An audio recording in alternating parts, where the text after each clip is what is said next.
Also, I do have a follow-up question for you. Oh, That yes. while I was thinking about this, I was like, I wonder how Jordan feels about cookies and cream. What about Oreos in your ice cream? I'm all right with it. Yeah, I'm pro. I can What about support it. Oreos and cookie dough? I probably don't want them together.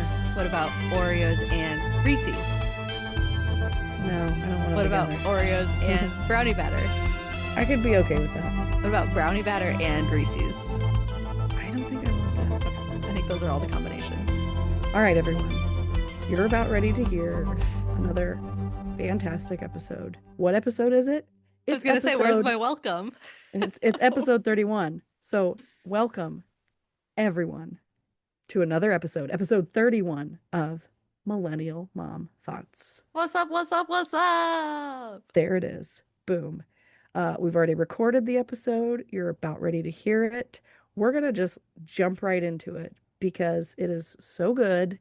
You don't even need our normal intro discussion. I mean, we'll give it to you next week, okay? If you're sad about this. If you're wondering about Jordan's state of health Oh yeah, and I had the flu. I legit had flu A. It was unfun for all parties involved, most of all me. Um, and that's why I still sound a little bit like this. And I but don't remember if I said I sound an octave lower. That part you, got cut. oh, you know Yes. what? Yeah, You I know think what I the deleted octave, that part of the. okay. Okay. That's all Jordan right. doesn't know what an I don't know octave what an is. She octave doesn't is. really believe that I do, but I definitely do. No, I know she knows what it is. I know. Something I about a tried to say metronome in there too. I'm Then an we talked about drum majors, drum corps. We talked about Jordan's favorite ice cream that's right. flavors. Yeah. So So with that, you just enjoy got the this super conversation. super short version. Yeah, enjoy our conversation with Emily Cherkin, also known as the Screentime Consultant. Woohoo!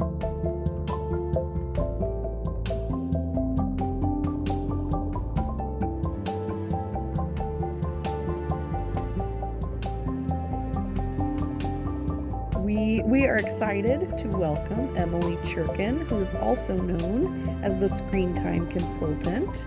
Emily is leading the fight for a tech intentional childhood. She works with schools, families, policymakers, and advocacy organizations to ensure the future of education prioritizes skills, safety, and relationships over screens, ed tech, and AI. Emily is a writer, speaker, consultant, and associate professor of public policy at the University of Washington.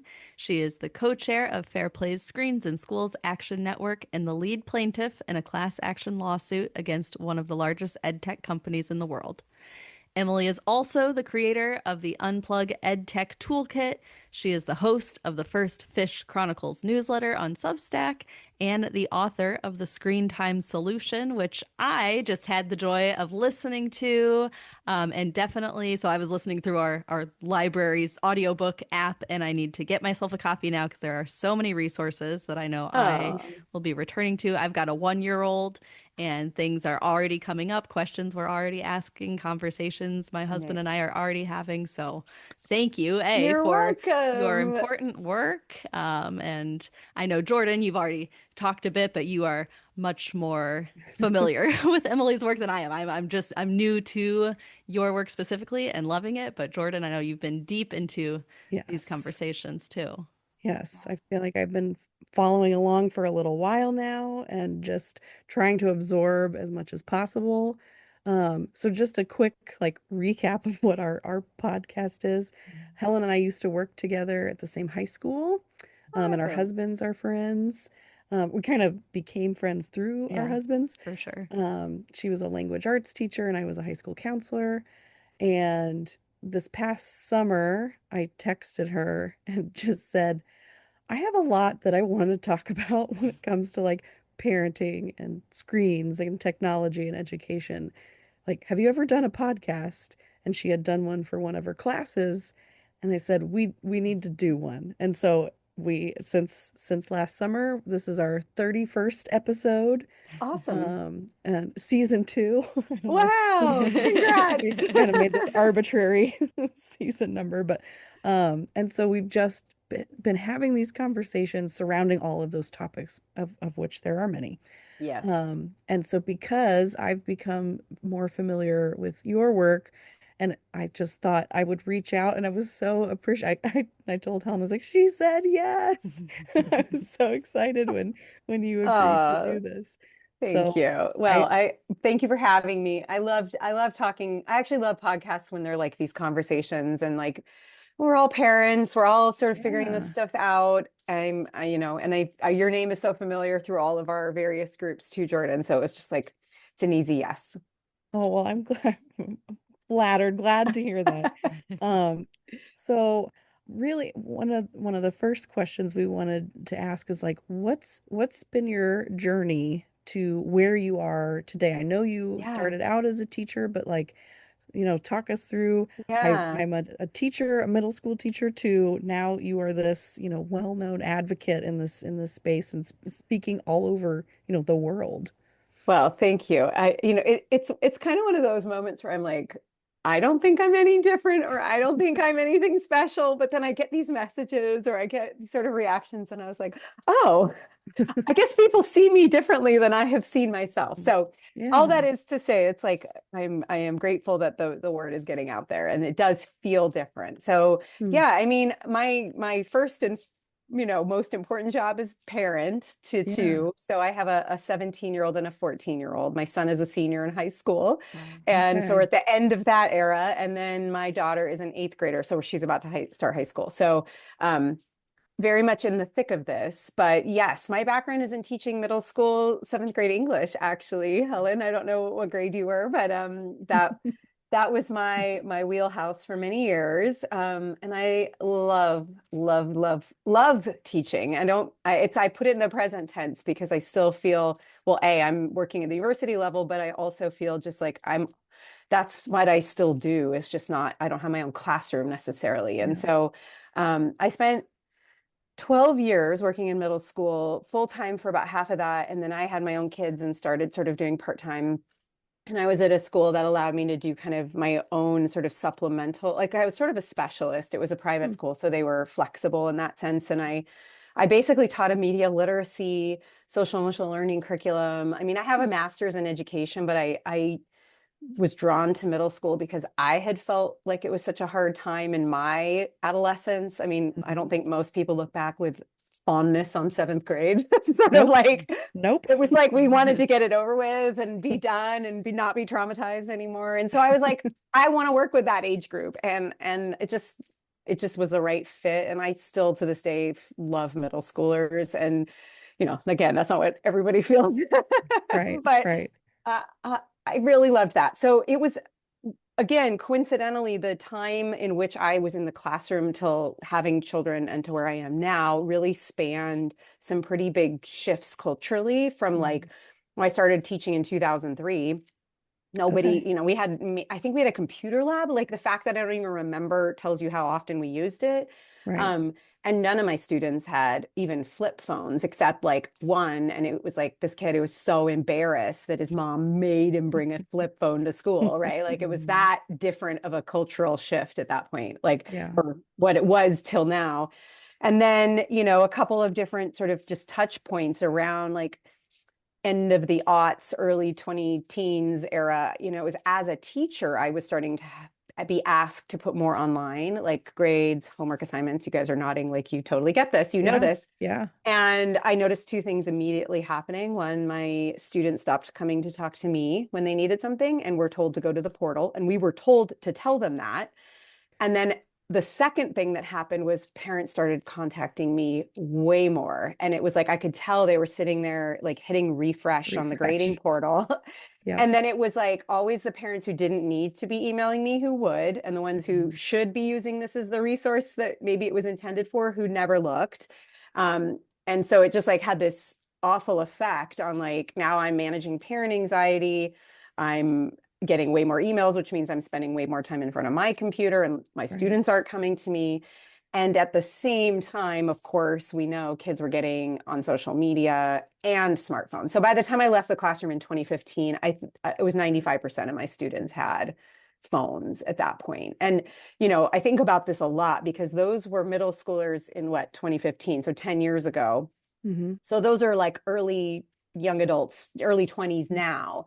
And so some of those are my current college students, maybe like the tail end of my teaching career. But I just feel like those kids are the lucky ones. It's like when I look at what's happening in elementary now, like those middle schoolers then didn't have this stuff in elementary. Like they weren't Right. given iPads in kindergarten. Like they didn't grow up with tablets at home in the same way that kids today are. And so I think I see this wave of change coming, and we are only at the tip of it. Like it's only the beginning, this like Yeah.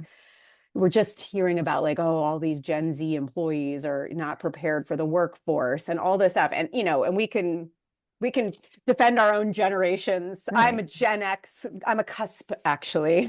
I was born in Okay. 78. So it's sort of, somebody told me that was like the perfect, what it was like the ideal gap was like born between 78 and 80. Like you had Oh, okay. totally analog childhoods, Yeah. but like I feel lucky, I do, but Hmm. I don't blame Gen Z for what we did to them. I mean, I think Hmm. the reality is, I say this all the time, like this screen time isn't a kid problem, it's an adult problem that's impacting children. Yeah. And Hmm. adults need to make some very different choices. So, and again, not shaming and blaming here. This isn't like the fault of all parents or the fault of all educators. It is a cultural systemic problem that Totally. is not going to be solved by corporate entities offering solutions. Hmm. if you Right.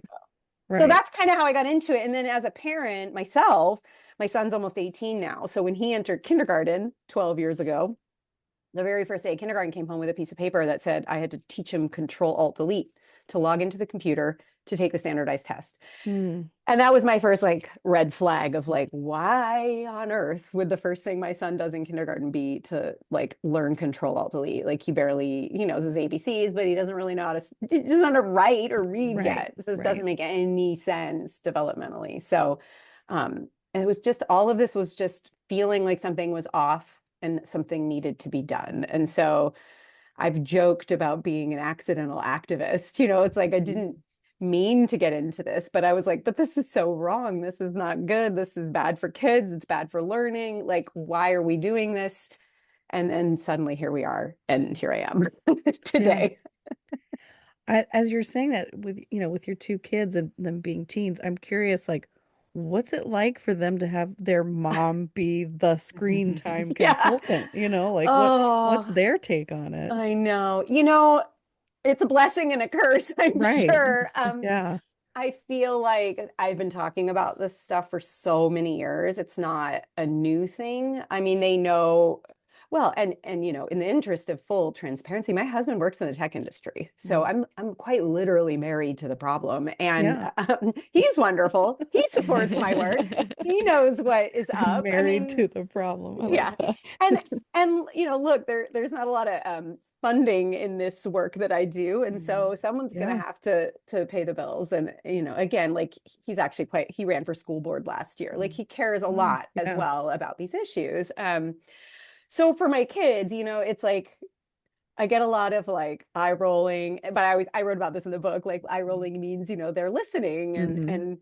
I would do stuff like point out to my kids all the time, like, oh, you see how that video is playing right into the next video? Do Mhm. you remember what that's called? And they'd be like, God, Mom, persuasive design, we know.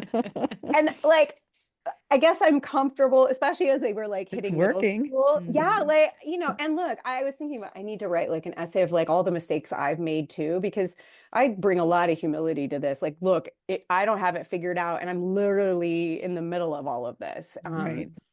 My son has a phone, he plays video games, he has a computer for school, Yeah. and my daughter does not have a phone yet. I am actually quite proud of that. She'll be 15 in May. um, we share mine, I think I was saying at the beginning, and she has a Yeah. flip phone, like, which she always forgets, and the battery's always dead, so it's like it's almost Doesn't useless. matter. It doesn't matter. And Yeah. I did refuse the school computer for her, and I'm trying to figure out what to do next year for ninth grade, because it gets harder as they get older. It and does. and I feel really lucky that my kids are 14 and 17 and not 4 and 7. I will tell you right now, like Mm. I feel very lucky that Mm. I'm getting the tail end of it, in the education setting. It's like, I just think it's so much harder and it's so Yeah. much worse. But Mm.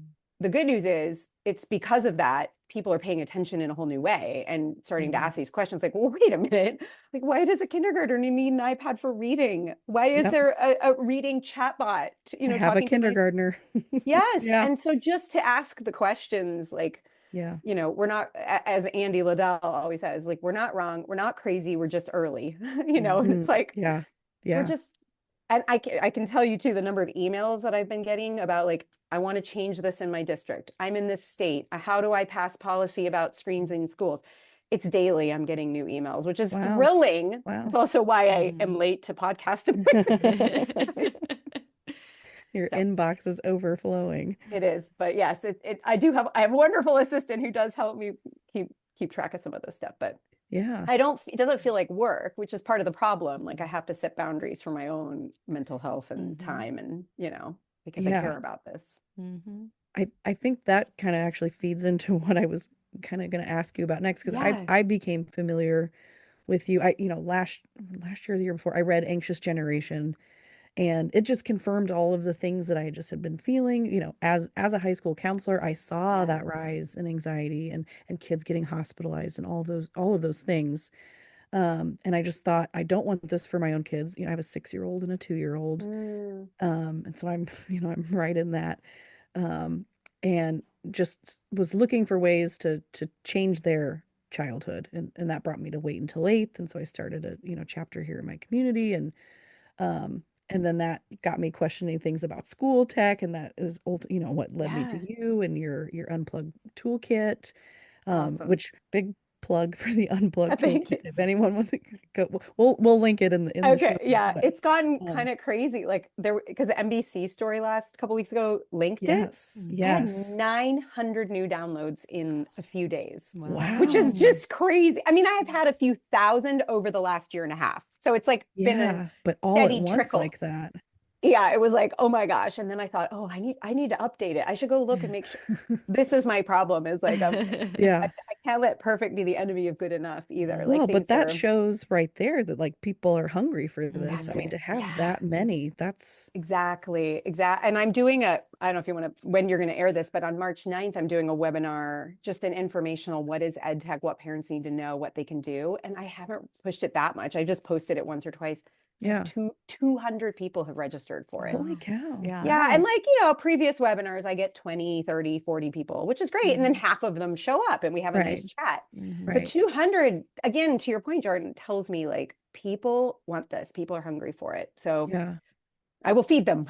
Yeah, 100%. we are happy to. Yeah, this will come out on Wednesday, so Oh, we'll great. we'll definitely Oh, link that great. too. I had saw you post about that. Oh, great. Thanks. Um, And she's already signed up.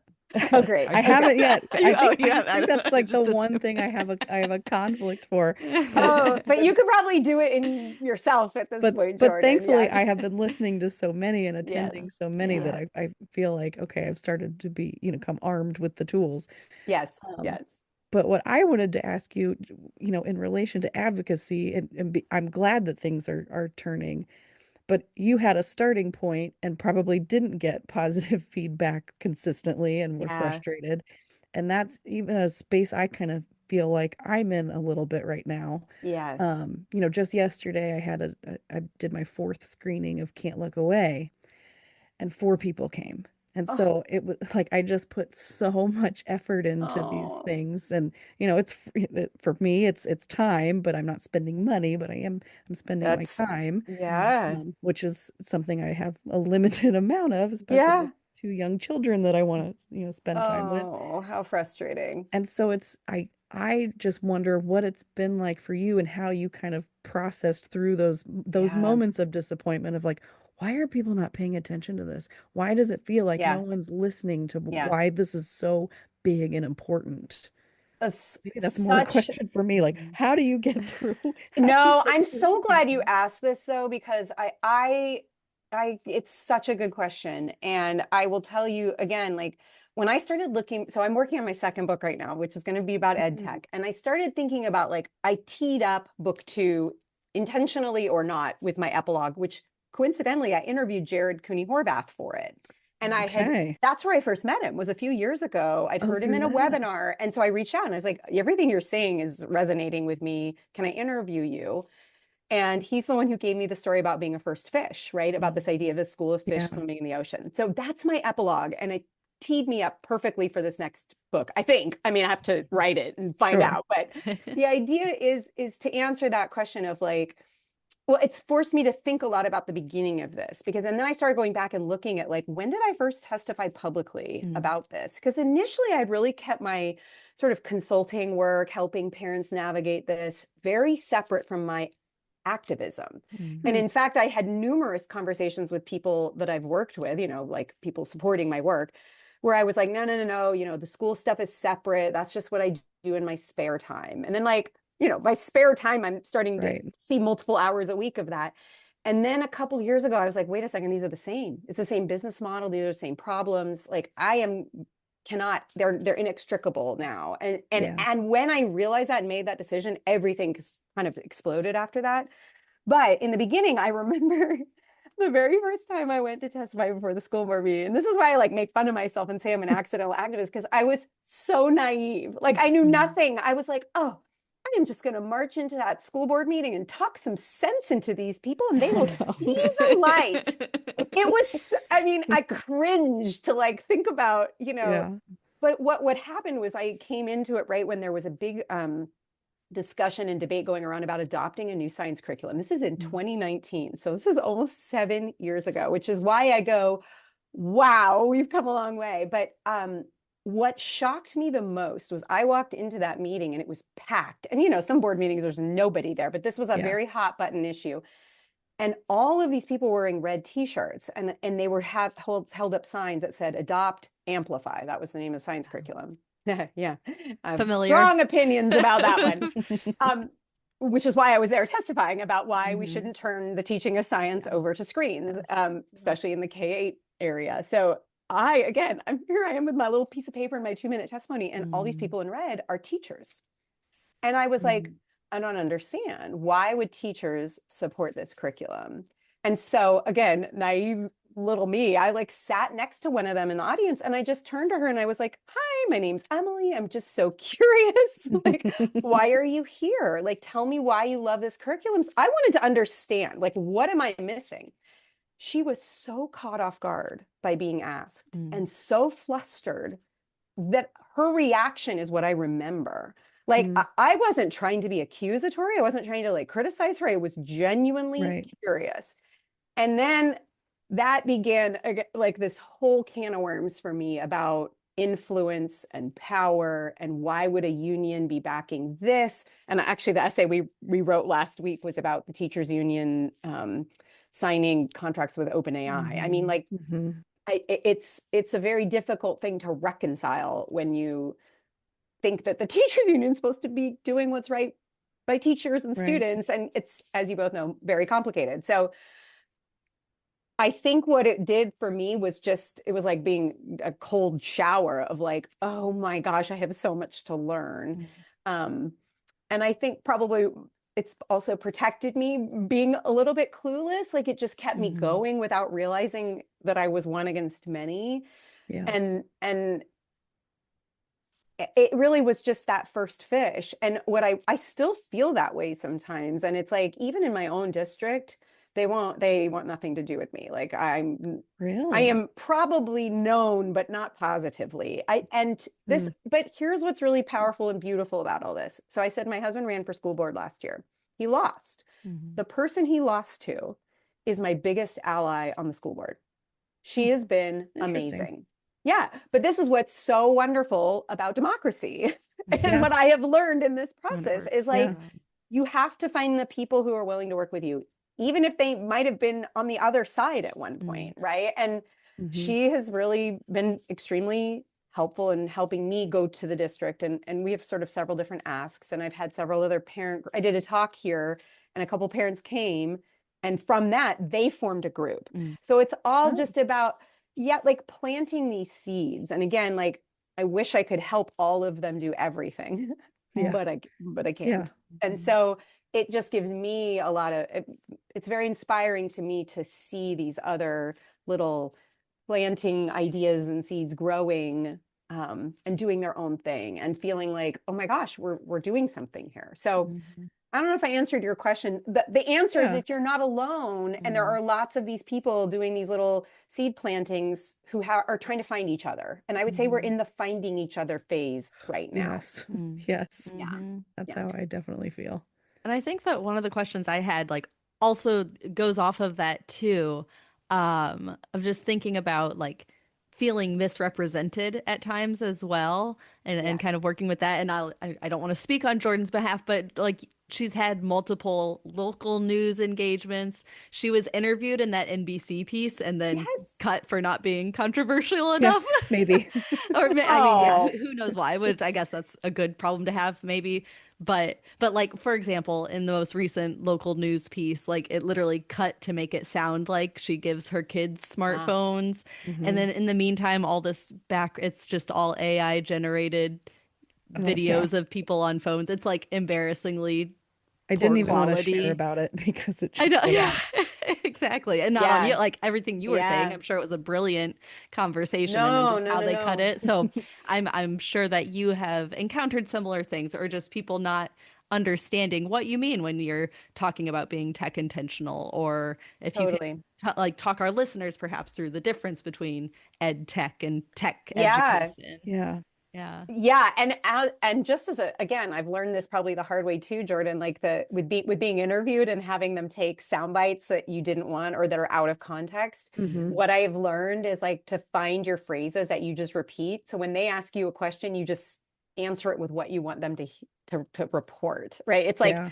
but it takes practice to do that, and it can Yeah. be I'm really not a intimidating. professional Yeah, speaker, clearly. no, no, It's like, and don't beat yourself up because the first NBC story I was interviewed for and not coded in. So don't worry, this happens yeah. a lot. Like Yeah. it's going it all of it matters because it's giving context. This Mhm.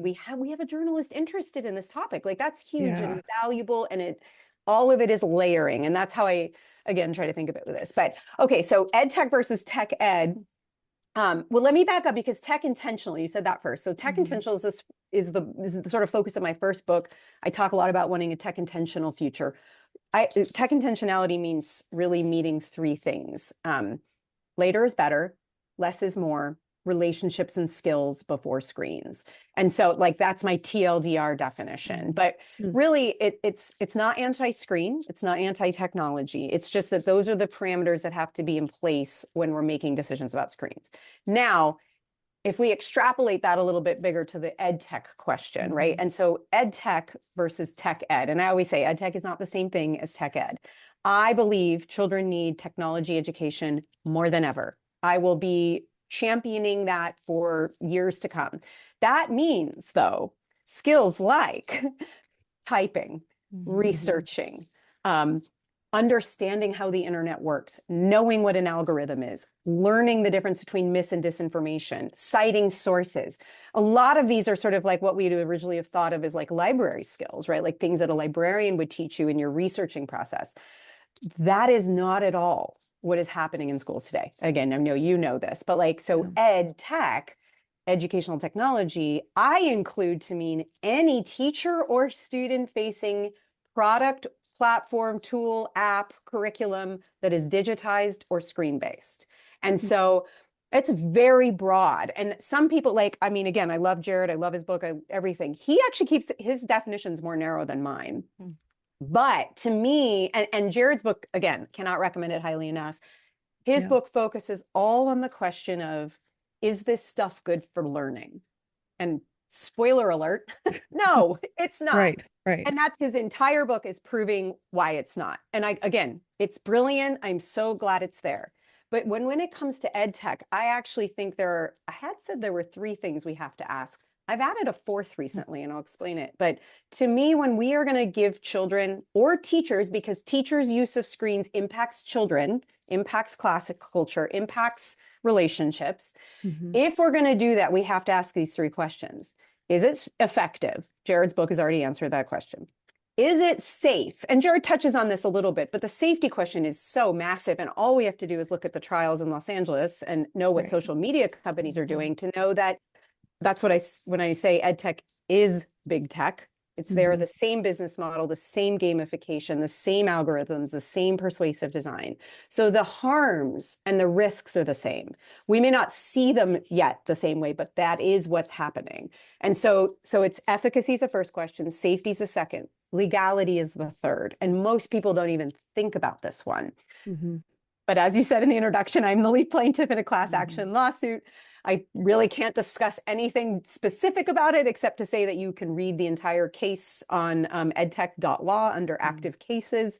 I will say our claim is we are alleging that companies are collecting and selling data, personal data about children without parental consent for profit. And we fundamentally have a problem with that.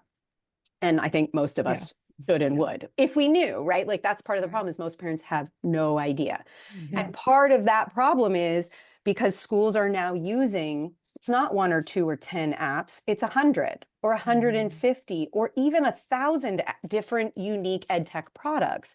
So there's no way that a school, even the best IT director in the entire world, cannot possibly know the nitty gritty of every privacy policy, every terms of service, right? Like, and so to me, part of our strategy is like, well, wait a minute. If we can get school districts to slow down on adopting and purchasing and contracting with all these other companies and at least do an audit, right? Like stop and look at what you have first before you go and get more. Like that would just, again, that's like bare minimum.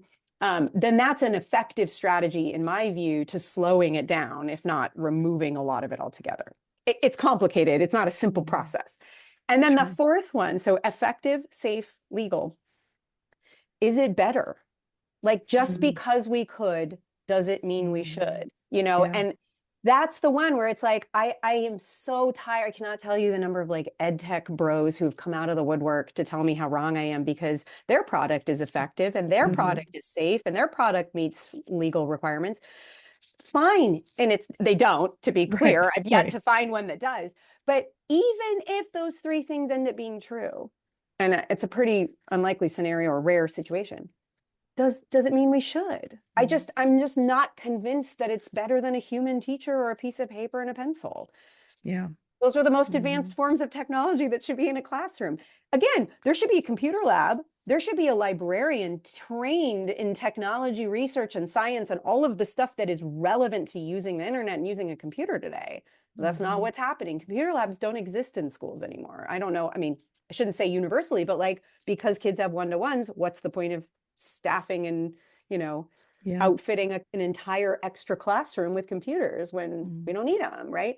Or even the library. I'd asked for my daughter, you know, is if she on occasion does need to use a computer for something in school, can she borrow one from the library?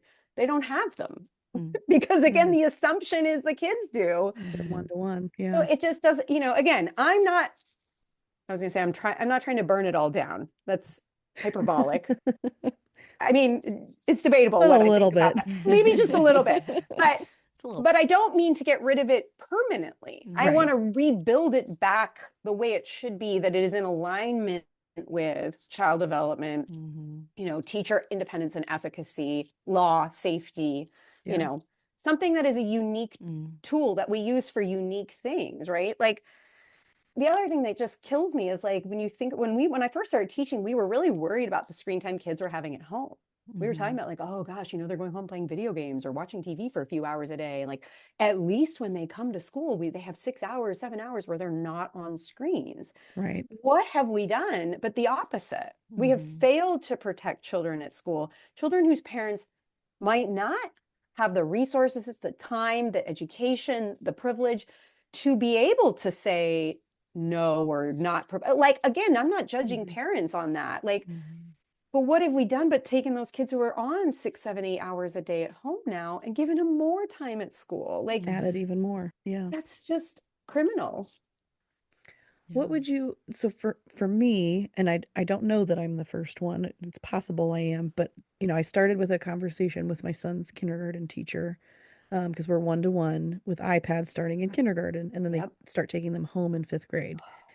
And it didn't sit well with me. And he doesn't have an iPad At of his home, own, and we hadn't used one. Yeah. And I will say, like on long car trips when he was little, I would put on a movie because Yeah. my family's 3 hours away, and so we have regular trips. But now I've even started to think, okay, we don't need to, we Yeah. don't do that anymore. We don't Yeah. do a, a, Yeah. a movie in the car. It's like I have a go bag. Like, here's all this stuff that you haven't seen in a little while, Yeah. and so it's like brand new again and exciting. Yeah. But thinking to the conversation that led me to ask or say I'm opting out of the Mm-hmm. iPad at school, Mm-hmm. when I have told other parents about that, usually what I get asked or said is like, "Well, I didn't know you could do that." Yeah. And so can you talk about like what my I'm not a confrontational person, and it feels a little Yeah, uncomfortable because if you're I get questioning confrontational. something. Yeah, and this is where I think I get misunderstood because Hmm. the most pushback I've gotten is from teachers. Mm, Hmm. And not all teachers at all, of course, mm, but like I understand A, why they'd feel defensive, and Yeah. B, why they'd be angry that I'd set parents up to do this because who does the burden for opting out mm. fall on? Right. Teachers. Right. But Right. I am a teacher. So it's like I recognize fully that that's what's going to happen and I Mm, write about this in the toolkit and I try to make the point that this isn't fair. That shouldn't be Right. that way. Right. But everything falls onto teachers, all of the extra stuff. That's not Sure mm, like does. so I can understand that feeling of like, why would you tell parents to do this and burden me further? So, like, again, I've just total empathy for that. And I recognize that teachers don't often have a say in what gets put in the classroom anymore. mm, That Yeah. like independence and autonomy for teachers has just been depleted significantly since I was in the classroom. And so, again, there are new teachers coming out of teacher training programs who are told this is how teaching looks now. It is tech-based. You push these buttons, you start this video, you do this stuff on a platform. So again, like those are probably the most defensive ones because they know nothing else. But those of us who are more experienced, who have been in this longer, who have a different have had been trained differently, recognize that this is problematic. And unfortunately, a lot of those teachers are leaving. So we're losing that mm, institutional memory of what it was before. Yeah. Um, yeah, I think one of my founding core beliefs is replace judgment with curiosity. And so I talk about this a lot. And I love that you started just by talking to your kindergarten teacher. And I open with, and this is in the letters that I've sent to my children's teachers when I've made decisions like this. And I will say, I noticed, Jordan, you said when you told them you were opting out, not when you asked them. And I think that's actually a Mhm. really important distinction here because we want to flip this around a little bit. I mean, you didn't consent. You didn't give your child an iPad at home for reasons that are very Right. specific and family based and values oriented. Safety, I imagine, is part of it as well. Health. Huge. So Yeah. why would it be okay for him to then get that at school? And people will say, well, you can't opt out. Well, we can get into this, but I will say there are always ways to opt out of things. You look at religious exemptions, you look at children with physical disabilities or, learning Mhm. differences. We do that all the time. Yeah. And We so modify for lots of things. yes, exactly. Now, again, the burden of that should not fall uniquely on the teacher. And so one of the nuances to a lot of this advocacy is certainly replacing judgment with curiosity and asking questions, right? I always just start by asking questions. But I also really encourage parents to talk to their district leadership. Open the conversation with teachers, but make it clear you are going above to ask what is the district doing to support teachers when parents ask for this, mm, Hmm. right? And that is important for teachers to hear you say that so they know like you're not just trying to make their lives more miserable, but that Right. you recognize this is a bigger picture problem. And I'm, you know, again, I really see school leaders for the most part as victims of ed tech too, as targets of ed tech too. I mean, they've been sold a song and a dance Hmm. about a lot of this stuff. Now, are there some nefarious characters in higher ed or in, higher up? Yes, look at LAUSD as a I was recent just example. thinking of that one. Yes, Yeah. I have an essay coming out tomorrow that will Oh, be about all of this. But spoiler alert. yeah, and but again, of course, not all superintendents are corrupt. We know Right. that, like, Right. and allegedly, I need to probably qualify Oh, that, but I think yeah. they need to be the leaders they've stepped into being. You know, if that's the role you've taken on, then this is what it means to be a leader. And being a leader means admitting you're wrong and you've made mistakes and you're going to try something different because it's not working, right? And you know, after Jared, I mean, Jared continues to influence me in the work I'm doing, but like I went and looked at our state data, right? Our testing scores after 2013, right? Which was really that turning point with ed tech and phones and social media. Mm-hmm. And like it is, I mean, it looks like a you know, open jaws. Like as we spent more money, our test scores plummeted, right? Yeah. And this is, you know, variations on themes all over the country, but like I mean, that seems like something needs to change, right? And so you know, to bring that piece of paper and say, what are we going to do about this? Because spending more money on more tech isn't leading to better outcomes. You know, and I even have empathy for school leadership, right? Like they are Yeah. also beholden to metrics at the state and federal level of like what they have to show. And all of this makes them targets of the tech industry too, because they see that as, aha, they're nervous, worried, fearful. They have to do all these things. Why don't we give them a program that has an all-inclusive delivery Mm-hmm. and they will feel better. They'll check a box and pass that on to the state and everybody wins. And so, you know, again, I just am, I have yet to find, well, I shouldn't say that. I need to see more school leadership stepping into this and saying, whoa, we need Yeah. to hit pause. And again, what a powerful thing that would be, right? And so this is, to me, the parent opt-out is a part of a bigger strategy, right? Like, and I use Yeah. the metaphor of the Jenga tower, like the game, you know, when you pull the blocks out. Yeah. Opting out is one of those blocks. Getting your teacher on board is another. Talking to another parent is another. Testifying, writing op-eds. I don't care where it is or what piece you're pulling out, but it all matters because we got to rebuild that tower in on a much more stable way than it currently is. Because all the holes are there, right? Like we're not just pulling out the first pieces at this point. We're teetering and I do think there's a tipping point coming. I mean, I think just like 10 years ago, nobody would have thought we'd have a, you know, phone-free schools movement or Yeah. that policies would be passed around that. It's coming. We're just early, you know, like paying attention to it now, but it's not that early. I mean, again, like 2019 wasn't that Right. recently. That was like Right. a whole pandemic ago. Like, Oh my yeah, gosh. Yeah. yeah. That certainly influenced things as It well. did, but actually I'm glad you said that. It influenced it, but it did not cause it. Yeah. This was a Right. problem before. And I think Right. that's something that Jared writes about this too, but like we cannot blame the pandemic for this. This was already a problem before. And in fact, the Screens in Schools group was meeting before COVID happened. And I remember thinking there was a day in 2020 where I was like, does our work even matter at this point? We've lost. All the Wow. kids have computers at home now. Like, what are Yeah. we fighting against? Everything we were fighting for has just been undone. Mm-hmm. But thanks to the group of people I was with who rallied too, we all had our dark days in that, I mean, for a variety of reasons in the spring of 2020, but like it was realizing that it still mattered. It was still worth fighting for. And I feel more hopeful than ever. Wow. Yeah. Yeah, and I mean, so much is coming up from what you're I saying, and know. so much is resonating with work that I do in ways I wasn't expecting. I'm currently working on a professional development series for educators, specifically with AI, but cultivating mindfulness and criticality and asking those Ooh, questions of just good. because we could, should we, you know, that kind of thing, Ooh, and helping love that. rebuild that trust in your own expertise. Yes. Um, Oh, but thank you, Helen. yeah, you're welcome. Now I just have to get around to editing a bunch of video that I don't know how to edit, but set myself up with this project. Like, yeah, I'll learn. So I'm Find a learning. It's teenager. great. They're good at that. Yes.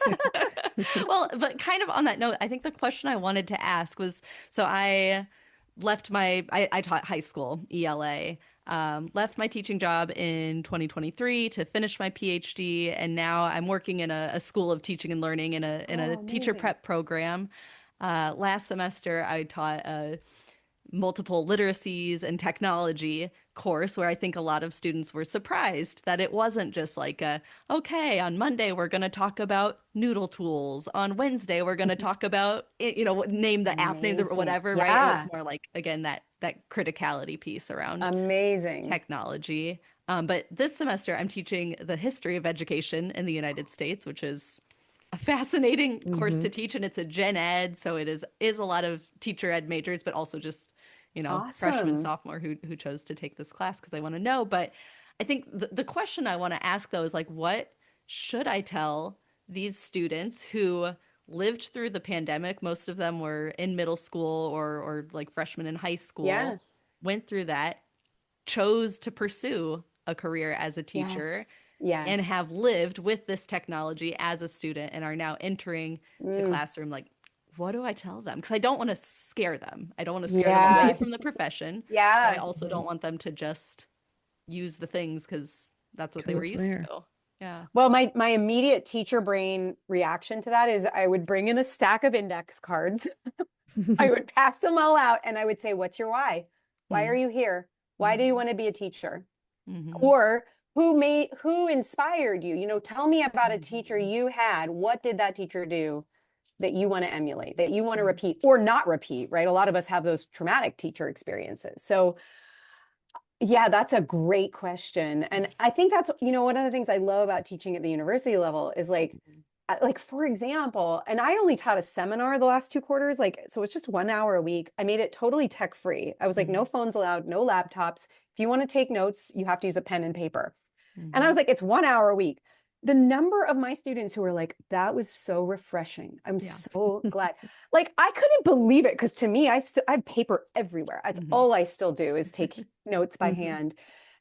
But the other thing that shocked me, Yeah. yes, exactly. I know. I've got like piles.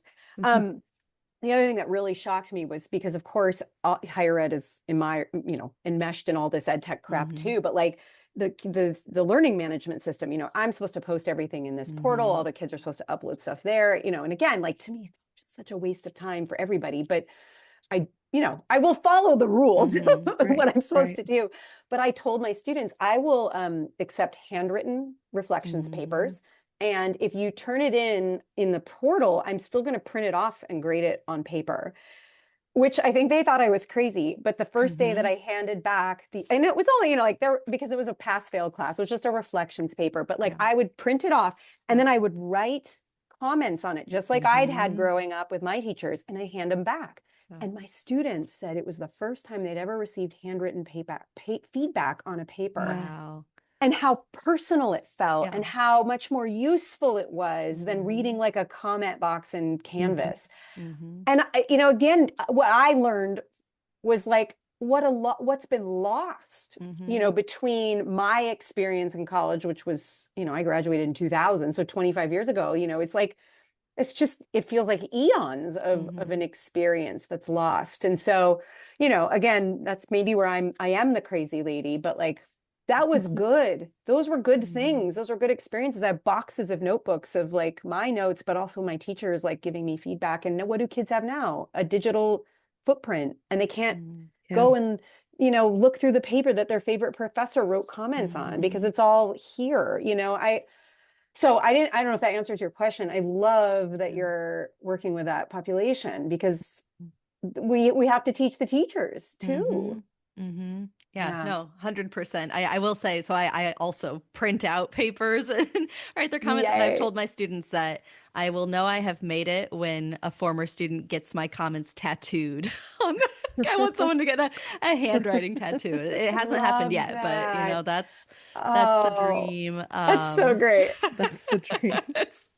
But what was I had a real comment though. Now I lost it. Stories. But just the, oh, because I realized too though, like I feel like I had a moment where a student asked me how they did on a paper or like what I thought about it, and my thought was like, we'll go read the comments on Canva. Like I didn't remember what they wrote. Yeah. I didn't remember, Yeah. you know, I because I didn't take the Right. time to actually sit with the things they had written Yes. Mm. me. That And cognitive offloading. yes. And Yeah. what that's again like where we talk about the impact on kids, but I think that Mm-hmm. impact on teachers, you Mm-hmm. know, and it's like again, like I have a post-it on my bulletin board here that's like learning happens in the context of relationships. Like you and handwriting is connection and Mm-hmm. personality, Yeah. and it is part of that. Like I think we can't get rid of all of the Mm-hmm. again.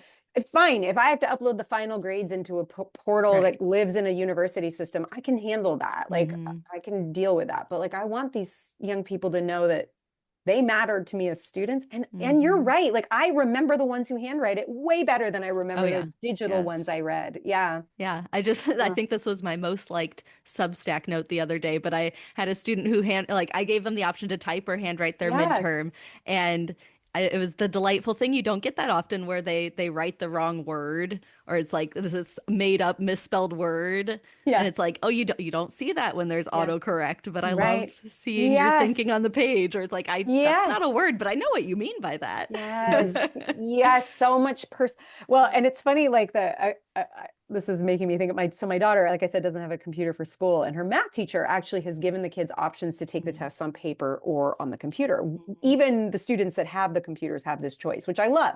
Mhm. And so the last two tests she hasn't done quite as well as she has done previously. And I said, well, did you take them on paper or on the computer? And she goes, well, I took it on the loaner computer. And I was like, why did you take it on the loaner computer? Like we've Yeah. gone through this, like, and I said, okay, well, she was very nervous about the upcoming test. And I said, well, let's just do an experiment, right? And again, this is a way parents can talk to their kids about this. Is like, we're just going to see. Like, it's not like you're bad or your teacher's bad or tech is Mhm. bad. It's like, Right. let's just see what happens. You might perform better and it might surprise you. And if you don't, then we know something, right?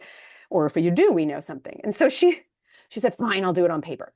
She came home. She definitely did better. But the funniest part was she came home, she goes, guess what, Mom? I peer pressured two other kids to take the test on paper. Peer pressured. Positive peer pressure. That's It is good. powerful.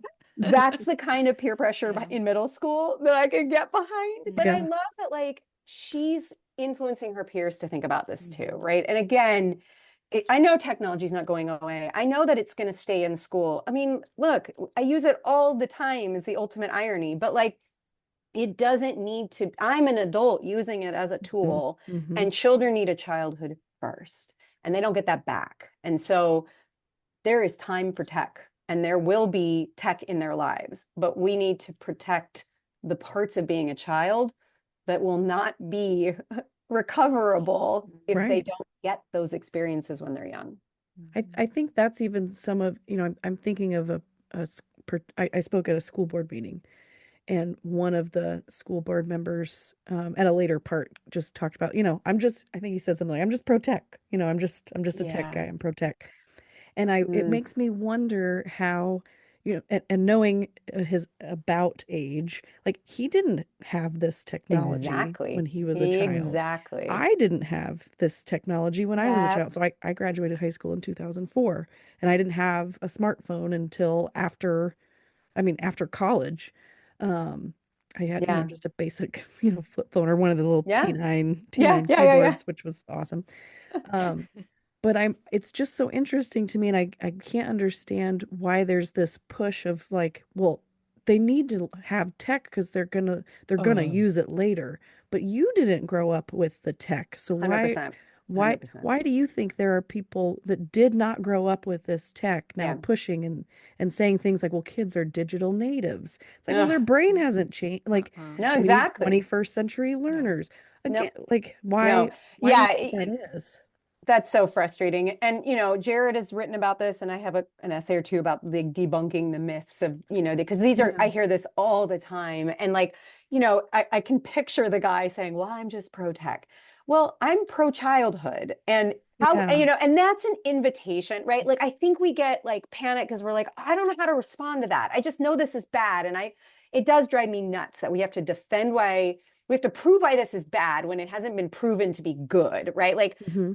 we are on the defensive and we shouldn't be, right? So I think anytime we have an opportunity to reframe the question or put it back on that person, tell me what you mean by that. Or what in your childhood led you to have that feeling of being pro tech? Because the tech today is so different than when you were growing up, right? Do you Yeah. want your children to have the experience you had, right? Like, again, I don't think people are necessarily putting these together, right? Because it is cool, it Mhm. is exciting. Like there are lots of fun things you can do, but just because we Yeah. can doesn't mean we should.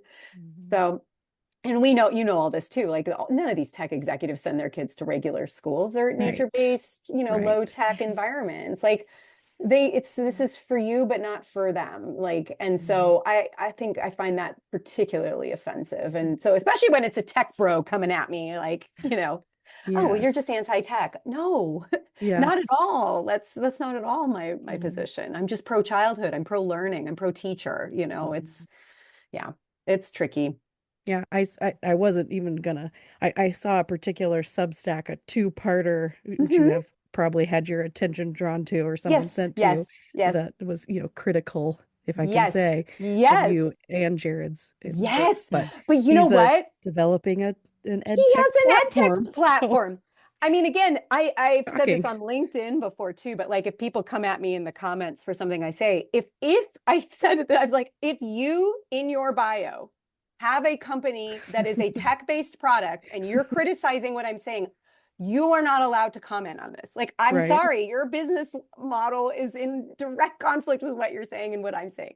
But totally. Jordan, I will say about that like takedown, and I'm weirdly flattered, like that someone They're would talking about it. spend his time. We've touched a nerve clearly, and Hmm. I know more of that's going to come. And like even a few years ago, I probably would have completely fallen apart, like Hmm. felt terrible, imposter syndrome. Who am I?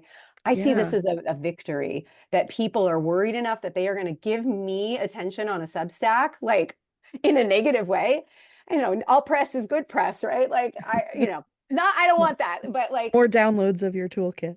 if it drives people to look me up, great. And Yeah. it's funny Yeah. so tomorrow the essay I have coming out, I don't did I link to it? I didn't name the person because I don't need to do that, Yeah. but there was a brilliant comment in one of those essay, like in the comments of it. And Okay. do you know John Allen Wooden? He's the one who just wrote the iReady, really I saw in-depth that iReady article. essay. Yeah. Yeah, so he and I have chatted a few times and he commented something just it is so sharp and Mm, witty. So I'm quoting his comment love that. in my because it perfectly summarizes this question of like it doesn't I mean and the point of my essay which you can read too it's essentially like I don't even care anymore whether it's causational or correlational. Mhm. And I say that I believe in science. I want independent research.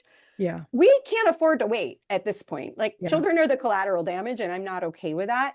I don't care if it's causational or correlational. Walk into a school and you will see what's going on in some of these classrooms. And so I think it's just wrong. And we need to wait until we have better information that says it's safe rather than like, oh, hey, let's just test this on kids and see what happens. Right. Exactly. So that was one of the criticisms was that like the research isn't causational. And it's like, I don't care. I actually don't care.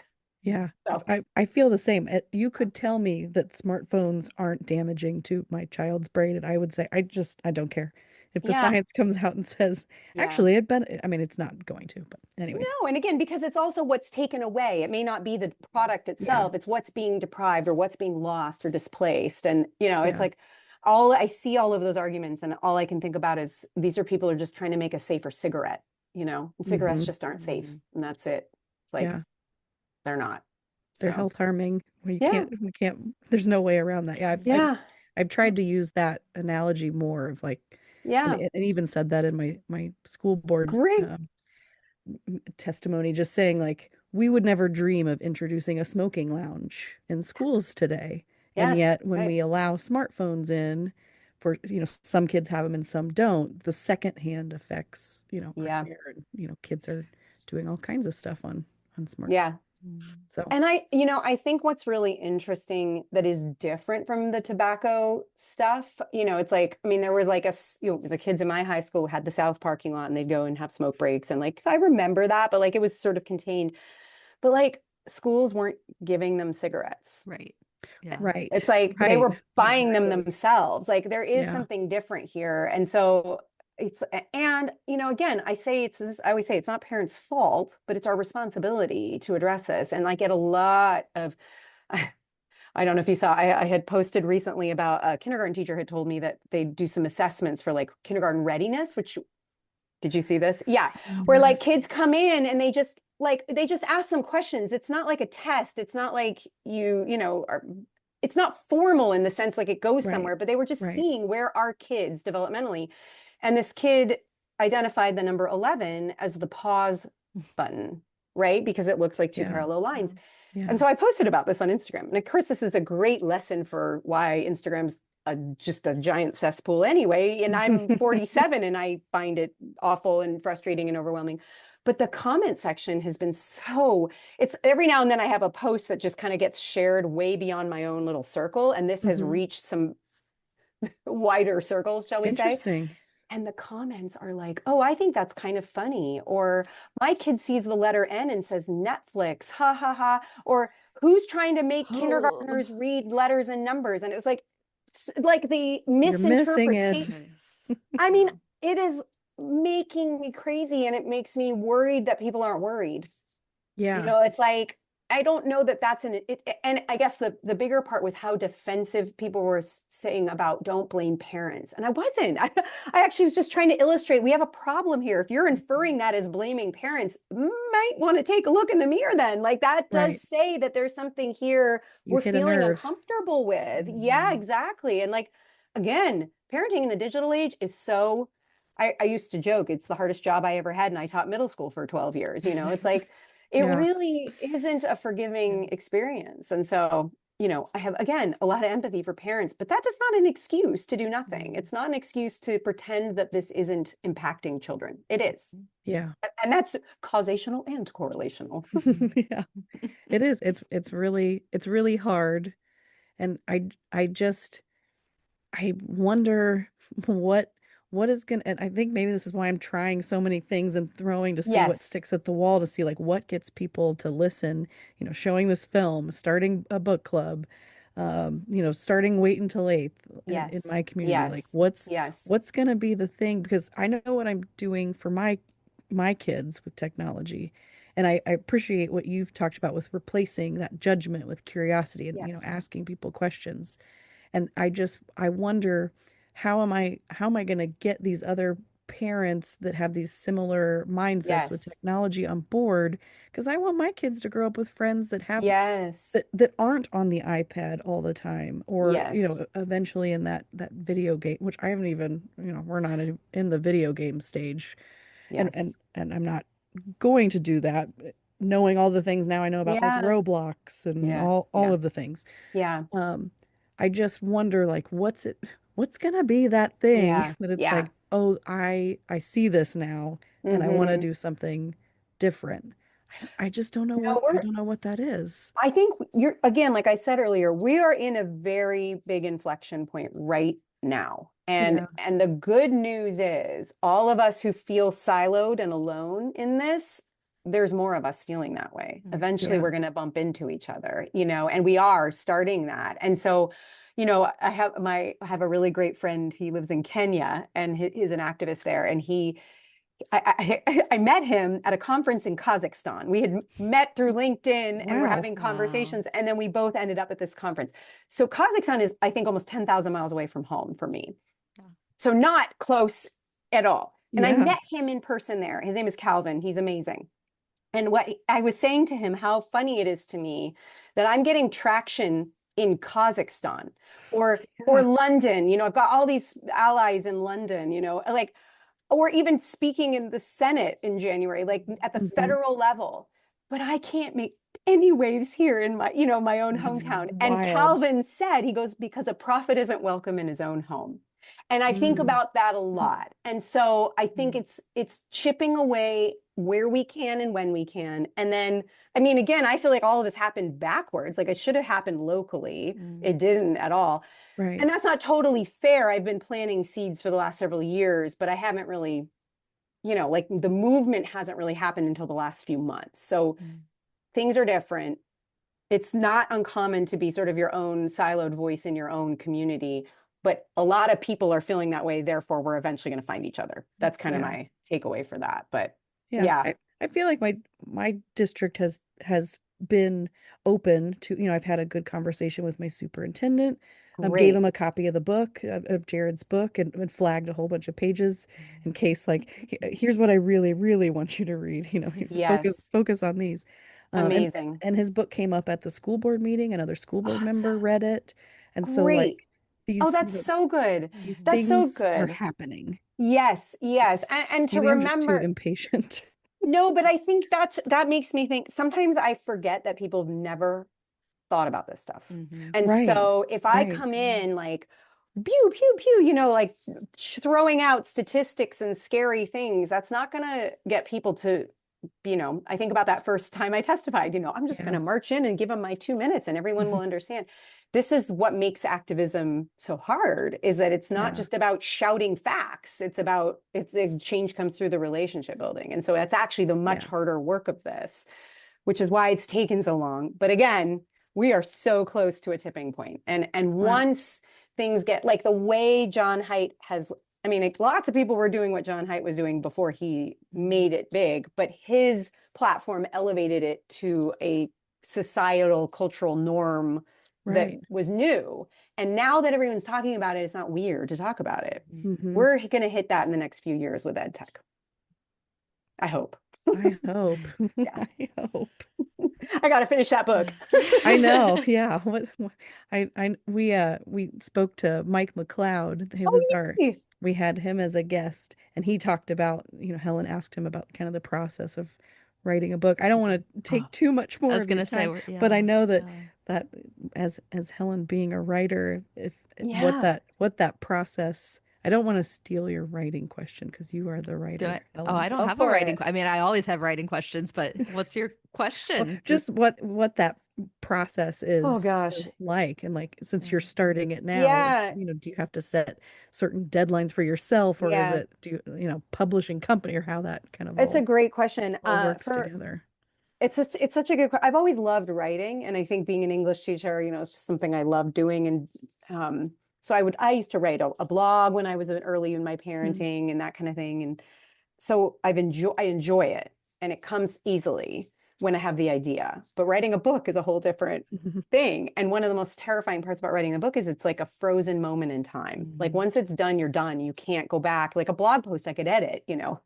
And I had initially tried to do sort of the traditional route, and I started pitching my book right in COVID when everybody was like, oh, I'm home, I'll write a book. And so it was just a really bad timing. And actually the ultimate irony to me looking back is, like, I would send these inquiries, like, or query letters out, you know, to try to get an agent.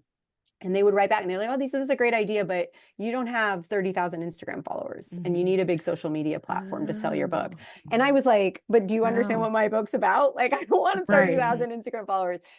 So the irony is, like, I'm actually positioned in a really different way now. I haven't formally started pitching. I have formally started outlining, and I have a writing coach who helped me with my first book, just organizationally, and what I needed, because I'm once a teacher, always a student. I feel like, I don't know, Helen, if this is how you are, but like, I needed deadlines. Like, okay, you're going to work chapter 1 is due next week, and then we'll do chapter 2. And these are the topics. And if I had that, I just had to block out like 3 or 4 hour chunks once or twice a week. And I wrote my whole first book. The content got written in 2 months. But the subject matter I have been building for decades. So it's not like you can't just sit down and cold write a book in 2 months on something you don't know. I'm living and breathing this. So it comes easily when I have the structure in place. And I met with my writing coach. She helped me with my first one. So she knows my work. She's been following my stuff. And after we had a 3-hour session, like a really deep dive, sort it all out. And she goes, Emily, I am so sufficiently angry right now, just listening to you talk about this, that you have to get this book done. And that was what I needed to hear, because I was like, oh, maybe it doesn't matter. Jared's book does everything that, you know, it's good enough, like, for this argument. And then I was like, but I have my version, and, you know, so that was really validating. And so my goal is in the next 6 months to start formally pitching again and see what happens. It's a slow process, though. You know, it could be a year or 2 before the book comes out, and that's a long time. A lot can happen in a year or 2. Yeah, exactly. Well, I'm wondering, you know, I could ask you so many questions. I could take way more of your time than you have available. You're all good. But I'm just wondering if there's anything that we didn't touch on. You know, you do so many interviews, and it's like, oh, I always talk about this. I can't believe you didn't ask it. You know, is there anything else that we haven't touched on, either to share with parents or just anybody that's thinking about these things that we didn't touch on or didn't cover? Well, We're parting words of wisdom. Yeah. Well, first of all, I would say this was so great because you asked me really interesting questions that weren't the ones that always get asked. Like, I love that you wove sort of my experience into, like, the ed tech and you put it together in a really nice way. So that's my feeling. Good podcast, Helen. Someone else You said it. you can quote me on that 5-star podcast. Love it. I would just say, I mean, I probably end most of these with the same sentiment, which is just like, I have so much hope. I mean, I really, in spite of how bad things are, I'm an optimist. And I really have, I mean, it's taken me a long time to like get to the point where I'm like, there are so many people who care about this now. And it went from like, you know, a handful of us to a bigger handful to like a large handful. And it feels so empowering to know I'm not the only one. And like, I think sometimes in activism, you can get competitive with each other. Like you're fighting for the same meager scraps of resources. And like, I am trying very hard to just see like, these are my allies. We are in this together. We are stronger together. If somebody gets an interview that I didn't get, I'm like, that's okay, because it's our message is getting out there, you know, and like, and it's taken a lot of work to get to that point, but like, I really just don't give up. And the emails that I get that are like, thank you, or I appreciate your work mean so much. Like it's, you know, it's like when you're a teacher and you get all the nasty emails and then you get the nice one and it makes you cry because you're like, oh, somebody loves what I'm, you know, somebody sees cares. this. Yeah. And like, so that, you know, I thank you to the people doing that. Like, and thank you for these parents, like you guys who are asking questions, even when your kids are really young. Like, again, that gives me so much hope because I'm at the end of my parenting, you know, childhood career. You're at the beginning. And if you're at the beginning and you're asking these questions, oh man, that bodes well for us all. Yeah. I think it's because we've seen, you know, we've been in high school, you know, and Helen, I don't know if your university students are saying this, but like mine are like, there is no way my kid's getting a phone. They're not getting an iPad. They're not touching any of this. They are adamant not. So I think there is a pendulum swing coming. Yeah. Well, and I think that's why like our, you know, as millennial moms, because it is like, okay, she's on the older millennial, I'm a younger millennial, whatever, but like we've gone through this transition as students, but also now, seeing these current students who are living it and also pushing against it. So I think like the ed tech piece though is so critical of understanding like this isn't just like a social thing, like this isn't just a cultural phenomenon, like it is a strategic market plan that is hurting you. And it doesn't have to. You can fight against it. Exactly. And you know, when we know better, we do better. That's it. Like, and again, I say that I don't want people to feel judged by what I'm doing. I'm not judging you. I'm judging the tech companies, but I want you to understand what they're doing so you can make a different choice for how you parent or how you teach or how you approach your schools. Like you are empowered to do that. So it doesn't have to be confrontational. It's non-judgmental questions. Exactly. You're on it. Well, thank you guys. Thank you so much. Thank you for the work you do. Thanks for being here tonight. My pleasure. Thank you for staying on so late. It's like way past your bedtimes, I'm sure. How did you know? Because I'm gonna go put my pajamas on and it's only 7:15 here. I will say, spoiler I didn't say I wasn't alert, in my pajamas. I've been in my pajamas. Okay. Well, thank you so much for your time. You're welcome. Thank you for staying on extra long for me. I really appreciate it. And I look forward to hearing the final thing. And thank you both. Take good care. Bye-bye.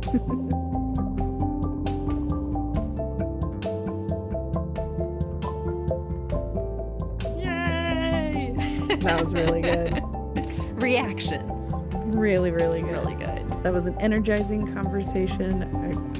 I mean, just for me, I feel good about, like, even in those disappointing moments of trying to do all of these things, like other people have had those disappointing moments too. And, you know, look at her work. She's, you know, literally internationally known. I mean, thinking about Kazakhstan and I mean, crazy. She's leading a very interesting life. I don't want to go to bed. I want to stay up and write all night. I want to, like, so much came up for me as she was talking. I was like, I just want to write the book tonight. Like I feel like it was a really empowering conversation. Yeah. Yeah. That will be, I'm excited to listen to that back, and I'm really excited to share that out. Me too. Okay, listen. That was such a good conversation. We loved it. I know that you loved it. But I still want to remind you, it's going to get warmer. And it might rain, but that's okay. So you can go outside. The grass might get wet, and that's not a problem for you. Leave your phone inside so your phone doesn't get wet. You can go outside and get rained on. No, that's fine. Get outside, get fresh air. I don't know what I'm saying. It's clearly, this is a later night episode, so I'm talking crazy. Get outside, touch that grass, even if it's been rained on. Yeah, breathe fresh air.